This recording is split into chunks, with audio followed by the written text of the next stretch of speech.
अब जैसा कि हम सभी जानते हैं कि सेकंड अटेम्प्ट के लिए ज्यादा टाइम नहीं बचा है, तो यहाँ पे बहुत ज्यादा इंपॉर्टेंट ये हो जाता है कि हम लास्ट टाइम पे जो है कुछ ऐसे चैप्टर्स पे ज्यादा फोकस करें जहां पे हमें एफर्ट्स कम डालने पड़े और मार्क्स जो है आप ज्यादा स्कोर कर पाए।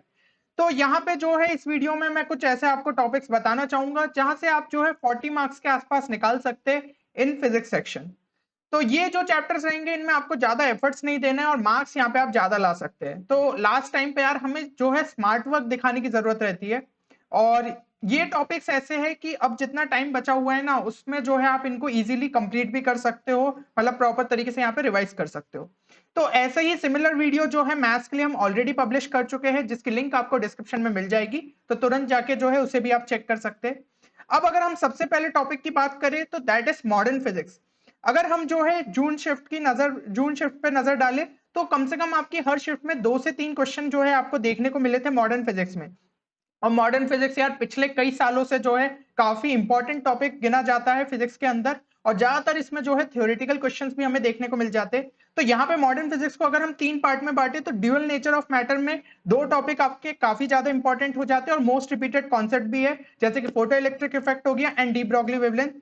देन न्यूक्लियर फिजिक्स में आपको ये कुछ टॉपिक्स दिख रहे हैं जिन पे आप फोकस कर सकते हैं, जिसमें प्रॉपर्टीज ऑफ न्यूक्लियस आ जाता है, nuclear stability and radio activity. तो रेडियो एक्टिविटी में आपको अल्फा बीटा गामा डीके के बारे में पता होना चाहिए। इसके अलावा रेडियो एक्टिव डीके लॉ भी काफी ज्यादा इंपॉर्टेंट होता है। और जो चीज आप यार केमिकल काइनेटिक्स में पढ़ते हो ना केमिस्ट्री के अंदर, जो आपका फर्स्ट ऑर्डर रिएक्शन होता है, वही चीज जो है इसमें अप्लाई होती है। तो वहां से ही जो है कॉन्सेप्ट उठा के यहाँ पे आप अप्लाई कर सकते हो। फिर इसके अलावा binding energy and nuclear stability भी इंपॉर्टेंट है, एंड एक्सरेस भी जो है वो थोड़ा मतलब ऐसा टॉपिक है जहां पे बार बार क्वेश्चन नहीं देखने को मिलते, बट एक बार अगर आप पढ़ ले तो वो बेटर रहेगा। एटॉमिक फिजिक्स में आपका फिर बोर हाइड्रोजन एटम हो गया, then emission spectrum of hydrogen atom और हाइड्रोजन लाइक एटम्स। तो ये जो है ये कुछ टॉपिक्स है जो कि आपके इंपॉर्टेंट हो जाते हैं। एंड मॉडर्न फिजिक्स यार आप ये मान के चलिए 2 या 3 क्वेश्चन फिक्स रहते हैं, इवन 4 तक चले जाते हैं। तो इस टॉपिक पे जो है आपको अच्छे तरीके से फोकस करके जाना है।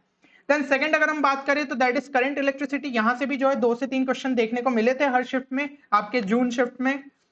और यहाँ पे जो है काफी सारे बेसिक्स तो ऐसे होते हैं जो कि आप प्राइमरी क्लासेस में ऑलरेडी कवर कर चुके होते हैं, जैसे कि ओम्स लॉ हो गया, रेजिस्टर्स हो गया इन series and parallel, heat power. तो इस टाइप के क्वेश्चंस देखने को मिलते हैं। आपको जो है सर्किट डायग्राम को सॉल्व करके इक्विवेलेंट रेजिस्टेंस निकालना है, ये सब भी जो है क्वेश्चंस आते हैं। इसके अंदर और क्या इंपॉर्टेंट हो जाता है, तो इसके अंदर आपको जो है इलेक्ट्रिकल सेल हो गया, combination of cells in series and parallel, Kirchhoff's law जो है वो काफी इंपॉर्टेंट है, उसके एप्लीकेशंस, देन जूल्स लॉ हो गया, और डिफरेंट इलेक्ट्रिकल इंस्ट्रूमेंट्स, ये काफी ज्यादा इंपॉर्टेंट है। तो इसके अंदर आपका पोटेंशियोमीटर हो गया, मीटर ब्रिज हो गया, ठीक है, गैल्वेनोमीटर हो गया, ये काफी इंपॉर्टेंट टॉपिक्स हो जाते हैं। अब अगर हम बात करें काइनेमेटिक्स एंड वेक्टर्स, तो इनमें से भी जो है ऑलमोस्ट 2 क्वेश्चन आए थे लगभग आपकी हर शिफ्ट में। और इसमें जो इंपॉर्टेंट टॉपिक्स हो जाते हैं वो है आपके डिस्प्लेसमेंट, वेलोसिटी एंड एक्सेलेरेशन। और काइनेमेटिक्स की जो इक्वेशंस रहती है, तीनों इक्वेशंस, उनसे रिलेटेड क्वेश्चन देखने को मिले। फिर ग्राफ्स बेस्ड क्वेश्चन भी देखने को मिल जाते हैं। देन रिलेटिव मोशन इस बार ऐसा था जो कि जून शिफ्ट में ज्यादा पूछा नहीं गया, बट आपको पढ़ के जरूर जाना चाहिए क्योंकि अब हो सकता है कि जुलाई इसमें जो है पूछ लिया जाए। देन प्रोजेक्टाइल मोशन भी अपने आप में मोस्ट रिपीटेड कॉन्सेप्ट था, तो इसको भी जो है इग्नोर नहीं करना है। इसके अलावा अगर हम बात करें तो सेमीकंडक्टर्स जो है वो काफी इंपॉर्टेंट है। एक क्वेश्चन तो लगभग आपके पिछले साल तक हमेशा आता ही था, बट इस बार ये देखने को मिला कुछ शिफ्ट्स में जो है 2 क्वेश्चन पूछे गए।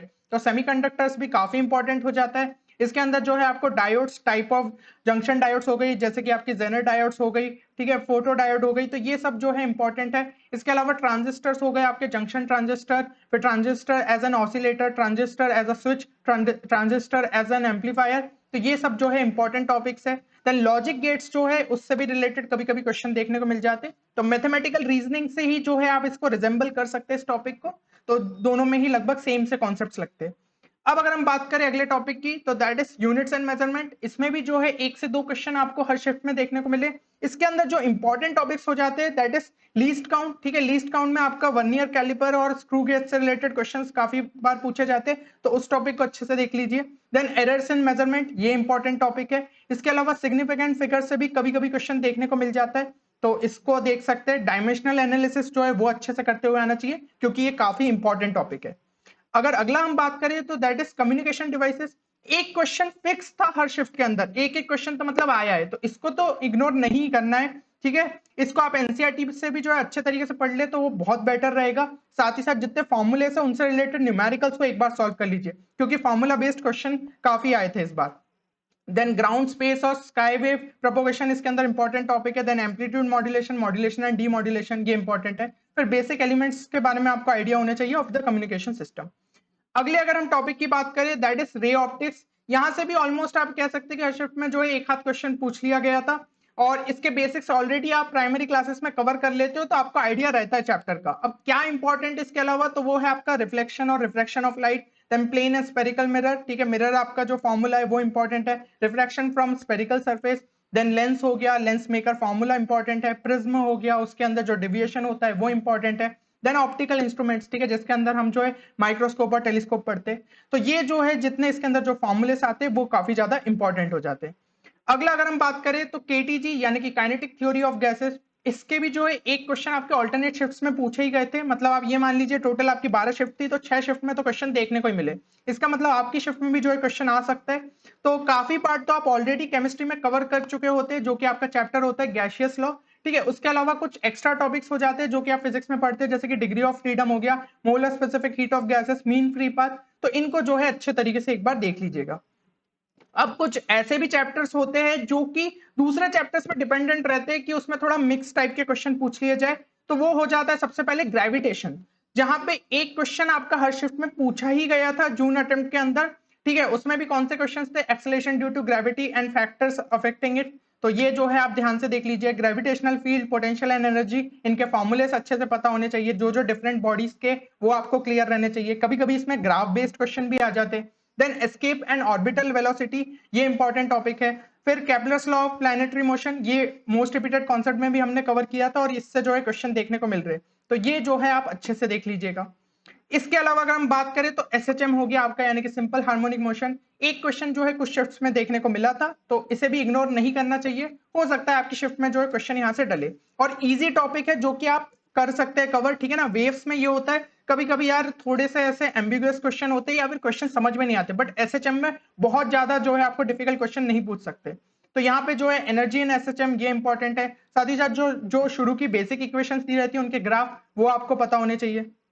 फिर ऑसिलेशंस ऑफ स्प्रिंग कॉम्बिनेशन, ठीक है ना, सीरीज में पैरेलल में, उसके फॉर्मूलेस क्लियर रहने चाहिए। फिर टाइम पीरियड कैलकुलेट करने के क्वेश्चन ज्यादातर जेईई मेंस में देखे जाते हैं, अलग अलग केसेस दिए रहते हैं आपको, तो इसमें कई बार मैकेनिक्स का थोड़ा बहुत कॉन्सेप्ट यूज हो जाता है, तो उसका आपको जो है आइडिया होने चाहिए। इसलिए मैंने बात किया था कि ये सारे जो है डिपेंडेंट चैप्टर्स हो गए आपके।